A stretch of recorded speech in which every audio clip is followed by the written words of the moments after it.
आज नाही का कच्च्या उंबराची भाजी करणार. तर बघा हे उंबर आहेत अशा प्रकारे छोटे कच्चे. तर हे शिजून घेतलेले आहे. आधी स्वच्छ पाण्यात त्याला 10 मिनटं भिजत घालायचे. याचं थोडं कसं काळं पाणी निघतं ते चांगलं 2-3दा व्यवस्थित धुवून घ्यायचं व नंतर हे शिजत घालायचे. बघू शकता अशा प्रकारे शिजलेले आहे. 10 मिनटं याला शिजत घालायचे. मस्त पाणी टाकून हे असे शिजून घ्यायचे आहेत बघा. अशा प्रकारे याचे हे 2 भाग करायचे आहेत. मग कसं आपल्या याच्यात नाही का मसाला मुरतो व व्यवस्थित आपली भाजीला चव लागेल, छान मधात जाईल. म्हणून अशा प्रकारे 2 याचे भाग करून घ्यायचे.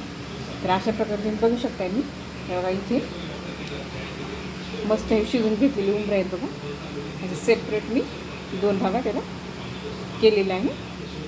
तर यासाठी ह्या भाजीसाठी काय लागलं आहे साहित्य मी ते सांगते. ते त्यासाठी नाही का बघा मी एक कांदा कापलेला आहे अर्धा. एवढे प्लेटभर एवढे आहे बघा. तर एक कांदा कापलेला आहे. कढीपत्ता घेतलेला आहे. जास्त काय आपल्याला साहित्य घ्यायची आवश्यकता नाही आहे. फक्त कमी साहित्य टाकून कशी लवकर झटपट भाजी बनवायची हे बघणार आहोत. हे 10 मिनटं मस्त शिजवलेले आहेत. आणि त्याचबरोबर बघा यामध्ये फक्त लसणाचं वाटण केलेलं आहे.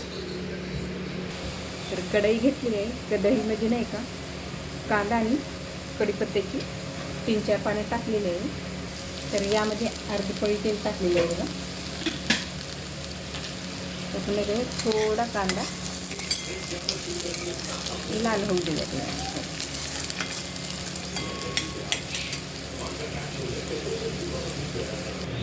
थोडा तर लाल झालेला आहे. तर कांदा यामध्ये 3-4 पाकळ्या नाही का लसण टाकणार होतं वाटलेला. तर मस्त याला लाल फोडणी याला होऊपर्यंत ही व्यवस्थित यामध्ये तळून घ्यायला. तुम्हाला हवं असले हे शिजताना नाही का यामध्ये मीठ आणि हळद टाकून पण शिजून घेऊ शकता.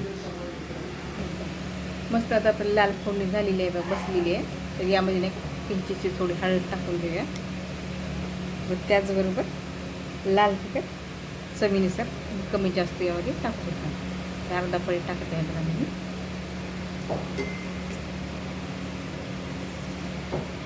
थोडासा परतू देऊया. परतले की आपली टाकून टाकायचं आहे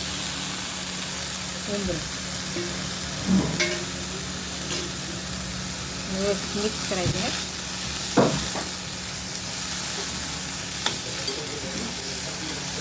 म्हणजे यामध्ये चवीनुसार मीठ टाकूया.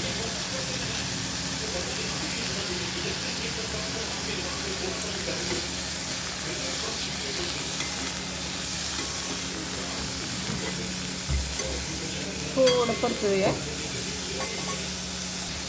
तर यामध्ये हा घरी बनवलेला काळा मसाला आहे बघा. तर हा टाकूया थोडा. आता हे बघा आपली भाजी झालेली आहे. आणि याच्यात थोडं पण पाणी टाकूया अर्धी वाटी. बघा मी तुम्हाला आधी दाखवलं होतं बघा. हे आधी शिजलेली आहे. तो थोडा मसाला एकजीव होण्यासाठी यामध्ये आपण अर्धी वाटी पाणी टाकून त्याला व्यवस्थित शिजवूया. बघा यामध्ये मी पाणी टाकलेलं आहे बघा. याला मस्त ह्या मसाल्याला थोडं शिजू देऊयात. आणि पूर्ण पाणी आटलं की आपली भाजी झालेली आहे समजून घेऊयात आपण. त्याच्यात प्लेट झाकून ठेवून देऊया. तर बघा अशा प्रकारे आपली भाजी झालेली आहे. पूर्ण याचं पाणी आटू द्या.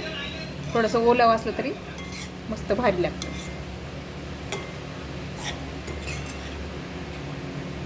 तर बघा अशा प्रकारे आपली भाजी झालेली आहे.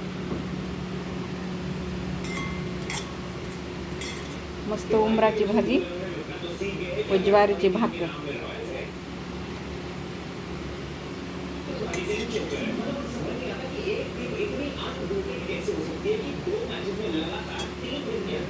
त्याचबरोबर कांदा, बीट व लिज्जत पापड.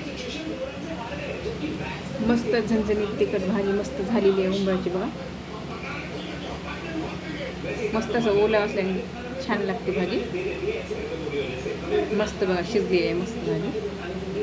कशी वाटली नक्की सांगा. आवडल्यास एकदा नक्की ट्राय करा. व आवडले असल्यास चॅनलला सबस्क्राईब करायला विसरू नका. अशाच नवीन नवीन रेसिपी बघण्यासाठी माझ्या चॅनलला फॉलो करा, लाईक करा, शेअर करा. थँक्यू. तोपर्यंत बाय.